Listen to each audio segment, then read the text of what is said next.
అందరికీ నమస్కారం. కొంత చూడండి అబ్బా, మూడ్ ఆఫ్ ఆంధ్రాను.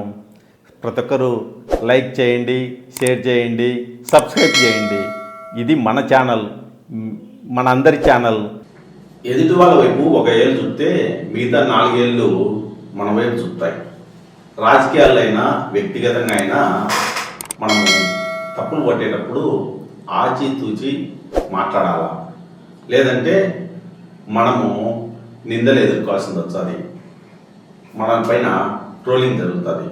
ఇప్పుడు చంద్రబాబు నాయుడు గారి పైన అదే జరుగుతుంది సోషల్ మీడియాలో. ఆయన మతపరమైన అంశాలను ఈ 2-3 రోజులుగా బాగా ఎక్కువగా మాట్లాడుతుంటారు. నిన్న కావచ్చు, మొన్న 2-3 రోజుల కిందట కావచ్చు, వైవి సుబ్బారెడ్డి గారి భార్య గురించి మాట్లాడినాడు. అట్నే ఇప్పుడు భూమన కరుణాకర్ రెడ్డి గారి గురించి కూడా మాట్లాడినాడు. ఆయన ఏమంటాడంటే,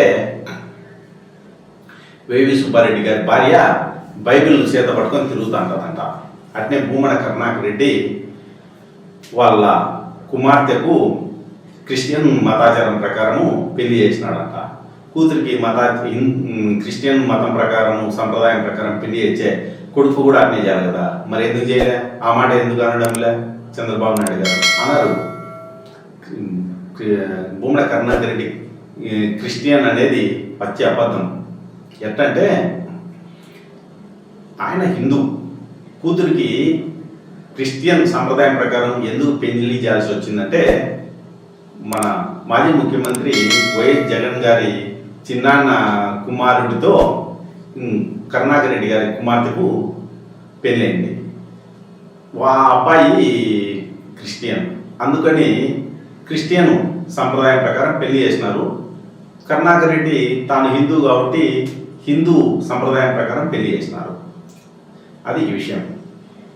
ఇంకా వైవి సుబ్బారెడ్డి గారి భార్య విషయానికి వచ్చే, ఆమె మీద ఎందుకు ఆయన ఆరోపణలు చేసినాడంటే, ఆమె వైఎస్ విజయమ్మ గారి చెల్లెలు, సొంత చెల్లెలు. విజయమ్మ గారు రాజశేఖర రెడ్డి గారు సతీమణి. రాజశేఖర రెడ్డి గారు క్రిస్టియన్, అందుకని విజయమ్మ గారు కూడా క్రిస్టియన్. విజయమ్మ గారు అక్క క్రిస్టియన్ అని, చెల్లెళ్ళు కూడా క్రిస్టియన్ అని ఈయన అనేసినారు. అబద్ధం, అట్లా మాట్లాడకూడదు. ఆ లెక్కన చంద్రబాబు నాయుడు గారు కూడా క్రిస్టియన్ అని సోషల్ మీడియాలో ట్రోలింగ్ జరుగుతుంది. ఎట్లా అంటే, ఇప్పుడు ఈ జగన్ చిన్నాన్న గారు ఉన్నారు, సుధీకర్ రెడ్డి అని, ఆయన కుమార్తె విరోనికాతో మంచు మోహన్ బాబు పెద్ద కుమారుడు విష్ణుతో పెళ్ళైంది. ఇప్పుడు విరోనిక క్రిస్టియన్ కదా, అప్పుడు చంద్రబాబు నాయుడు గారి లెక్క ప్రకారము మోహన్ బాబు వాళ్ళు కూడా క్రిస్టియన్స్ అవుతారు.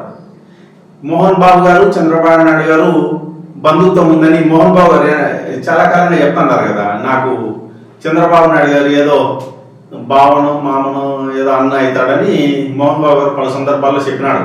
బంధుత్వం అయితే ఉంది అనేది ఫైనల్గా ఆయన చెప్పే సారాంశం. ఇప్పుడు చంద్రబాబు నాయుడు గారు చెప్పిన ప్రకారము మోహన్ బాబు క్రిస్టియన్ కాబట్టి ఒక క్రిస్టియన్తో బంధుత్వం ఉన్న వ్యక్తులు ఏమవుతారు? క్రిస్టియన్సే కదా. అందుకే చంద్రబాబు నాయుడు గారు కూడా క్రిస్టియన్ అని ఒక ట్రోలింగ్ సోషల్ మీడియాలో. మనం ఒక నేతలు తెచ్చే మనల్ని అట్నే చేస్తారు కదా. అదే చంద్రబాబు నాయుడు గారి విషయంలో కూడా జరుగుతుంది.